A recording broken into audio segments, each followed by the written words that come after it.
Jacob deGrom of the Mets and Mike Trout of the Angels will be huge factors in how the 2019 season plays out. Photos by Jim McIsaac, Getty Images and Rob Tringali, SportsChrome, Getty Images, illustration by Brett Knight. Forbes Major League Baseball is finally back. Every team, with the exception of the Seattle Mariners and the Oakland Athletics, who played last week in Japan, opens its regular season today. This is a season of hope. Some teams that were very recently a non-factor, like the San Diego Padres, suddenly look like disruptors in their divisions, and many of the already elite teams have locked in their core talent for years to come. But while the spotlight will be on the stars, players closer to the margins of the roster, the ones outperforming their contracts, will have a lot to do with how the season shakes out.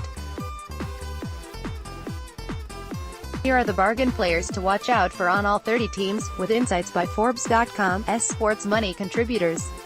Chris Sale of the Boston Red Sox on February 20th. Staff photo by Christopher Evans, Media Use Group, Boston Herald via Getty Images. Getty Baltimore Orioles. These Orioles look much different from Buck Showalter's teams. One new face, Cedric Mullins, showed in a brief cameo last season that he could offer strong defense in center field. Read more from Ian Quillen. Boston Red Sox Chris Sale is in the last year of a team-friendly contract before his 5-year, $145 million extension kicks in. His high strikeout rate could carry the team to another title. Read more from Matt Kalman. New York Yankees Giancarlo Stanton's contract figure looks more like the GDP of a small country, but the Yankees have plenty of cheap talent across their roster. Gleyber Torres and Miguel Andujar turned in strong 2018 seasons and are being counted on to stay at that level. Read more from Larry Fleischer. Tampa Bay Rays Blake Snell got a major raise after a Cy Young season, but his salary still sits at only $1 million. Read more from Tom Leyberger. Toronto Blue Jays Teoscar Hernandez, making only $578,600 this season, had a terrific spring, earning a starting job in left field. He'll put manager Charlie Montoyo even more at ease if he can improve his horrific fielding. Read more from Curtis Rush. Eloy Jimenez of the Chicago White Sox on March 1st. Photo by Ron Vesely, MLB photos via Getty Images. Getty Chicago White Sox entering last season. Few would have pegged Reynaldo Lopez as Chicago's ace, but he and call-up Eloy Jimenez could launch the Sox out of the All-Central's basement. Read more from Robert Kunster. Cleveland Indians Mike Clevinger is only the 17th highest-paid player on the Indians, but he's a key member of a starting rotation that could compensate for a poor bullpen and outfield and carry the team to a fourth consecutive All Central title. Read more from Jim Ingram. Detroit Tigers. The Tigers may be in for a rough season, with Michael Fulmer sidelined after Tommy John surgery and Miguel Cabrera returning from biceps surgery. At least Jeimer Candelario will be a cheap cleanup hitter. Read more from John Perotto.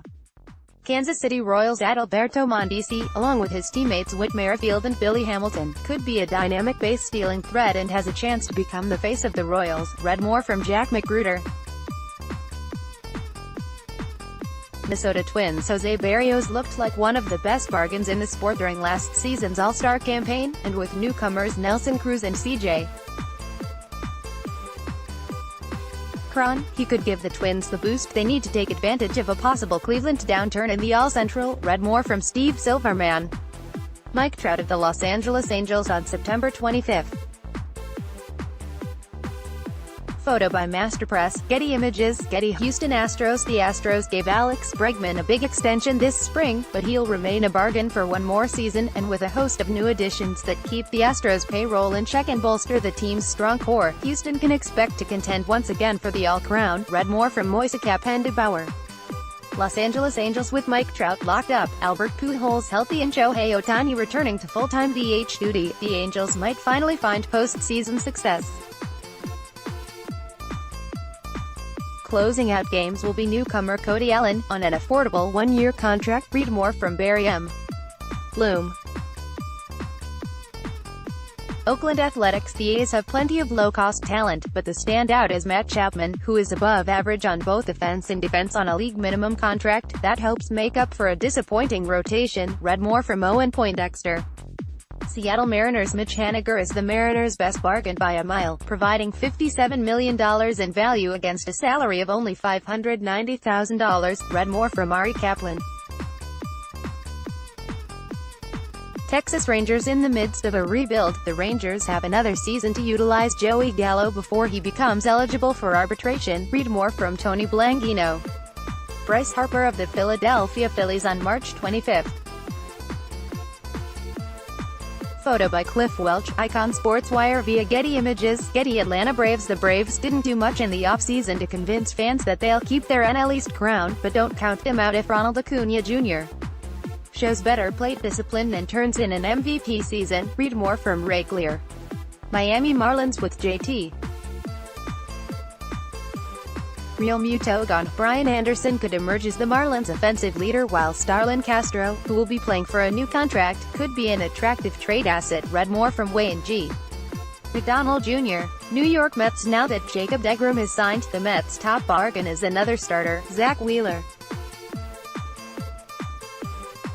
He gives the rotation a much higher ceiling, which could be critical in the competitive NL East, read more from Shlomo Sprung. Philadelphia Phillies. Aaron Miller got an extension that pushes his average salary up to about $11 million, but the deal also eliminates the arbitration years that could have sent the figure even higher. After they snagged the offseason's biggest star in Bryce Harper, not to mention JT. Real Muto, it's all or nothing for the Phillies, read more from Kevin Cooney.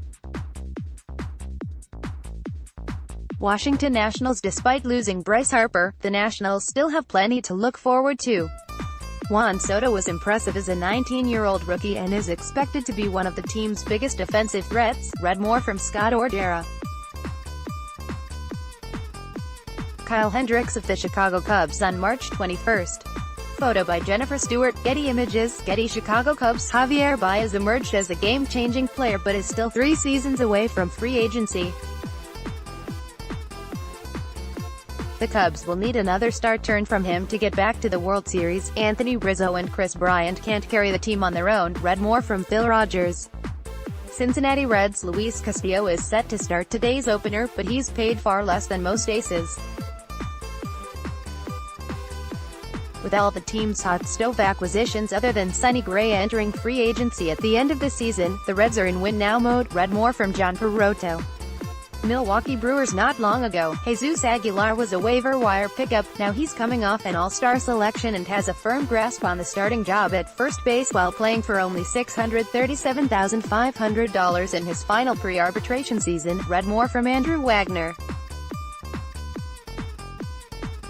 Pittsburgh Pirates. The Pirates had a quiet offseason but still have a key addition of sorts. Adam Frazier is moving from a utility role to a starting job, just in time to push up his value as he becomes eligible for arbitration, read more from John Perotto.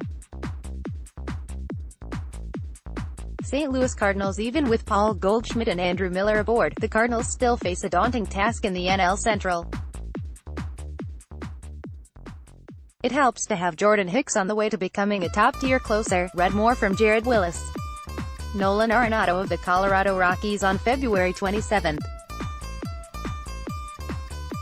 Photo by Alex Trawig, MLB Photos via Getty Images. Getty. Arizona Diamondbacks. With Paul Goldschmidt gone, Jake Lamb could emerge as the Diamondbacks star while newcomer Luke Weaver looks ready to make an immediate impact, read more from Jack Magruder. Colorado Rockies. While Nolan Arenado and Trevor Story give the Rockies a top-tier defense, Colorado's Kyle Freeland anchors a strong rotation. He's set to make his first opening day start today, read more from Jack Etkin. Los Angeles Dodgers. Clayton Kershaw remains important for the Dodgers, but another jump from Walker Buehler and a repeat performance from Max Muncy could ensure Los Angeles takes home a 7th straight NL West crown, read more from Dan Schlossberg. San Diego Padres. Manny Machado has hopped most of the headlines, but Fernando Tatis Jr. is also making his debut in San Diego this season, as the 9th youngest position player on an opening day roster in 50 years. That infield pairing will have the team looking to end its streak of 8 straight losing seasons, read more from Jay Paris. San Francisco Giants' bloated contracts kept the Giants from making any flashy signings this offseason, but Steven Duggar, the only penciled-in regular in the outfield, is a good value. San Francisco will be depending on bounce-back performances from its veterans. Read more from Anthony Witrato.